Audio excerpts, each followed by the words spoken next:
সকলোকে নমস্কাৰ জনাই আকৌ এটি ৰেচিপি লৈ আহিছোঁ আপোনালোকৰ ওচৰলৈ। আজি ৰান্ধিম মই আৰি মাছৰ সৈতে জহা কোমোৰা। কেনেদৰে ৰান্ধিলোঁ চাওঁ আহকচোন। হাঁহৰে সৈতে সকলোৱে খাইছে চাগে কোমোৰা, বহুত সোৱাদ লগা হয়। আজি মই মাছৰ সৈতে ৰান্ধিছোঁ, খাবলৈ বহুত ভাল লাগিছে। সেইবাবে ভাবিছোঁ আপোনালোকৰ লগতো ৰেচিপিটো শ্বেয়াৰ কৰোঁ, সেইবাবে মই লৈ আহিছোঁ। প্ৰথমতে মই মাছকেইডোখৰ ধুনীয়াকৈ ফ্ৰাই কৰি লৈছোঁ, বিৰাট ফুটিছিলে কিন্তু দেই। তাৰপিছত মই এখৰ কোমোৰা সৰু সৰুকৈ কাটি লৈছোঁ আৰু এটা ডাঙৰ সজোৱা আলু ধুনীয়াকৈ কাটি লৈছোঁ। তাৰপিছত মই সেইখিনি ছাইড কৰি লৈ মাছ ভজা কেৰাহীখনতে মই অলপমান জিৰা ফুটাই লৈছোঁ। তাৰপিছত জিৰাখিনি ফুটাই হোৱাৰ পিছত মই এটা ডাঙৰ চাইজৰ পিঁয়াজ তাতে ফ্ৰাই কৰি ল'ম ধুনীয়াকৈ। এতিয়া পিঁয়াজটো অকণমান ৰঙচুৱা হোৱালৈকে ফ্ৰাই কৰিম মই।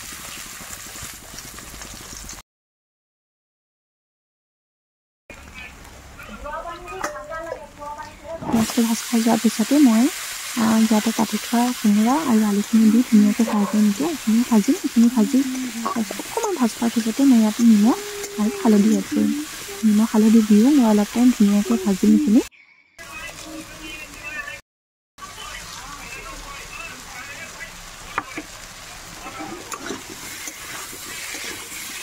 অলপমান দেৰি ভাজ খাই যোৱাৰ পিছতে মই ইয়াত জলকীয়া এড কৰিছোঁ, কেঁচা জলকীয়া দি দিছোঁ। মই ধুনীয়াকৈ কেঁচা জলকীয়া দি ধুনীয়াকৈ ভাজিম এতিয়া।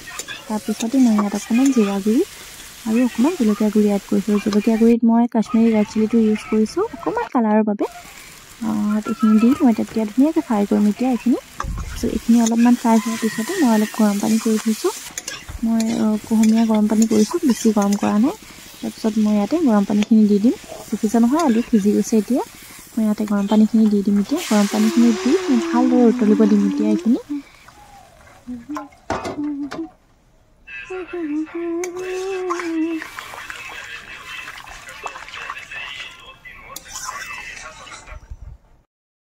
এটা উতল অহাৰ পিছত মই ইয়াতে ধুনীয়াকৈ মাছকেইডোখৰ এৰি দিম এতিয়া। মাছকেইডোখৰ দি দিয়াৰ পিছত এইখিনি আকৌ উতলাম মই ধুনীয়াকৈ। যিমান বইল হ'ব সিমান সোৱাদ লগা হ'ব, তেনেকৈ মই উতলাম ধুনীয়াকৈ।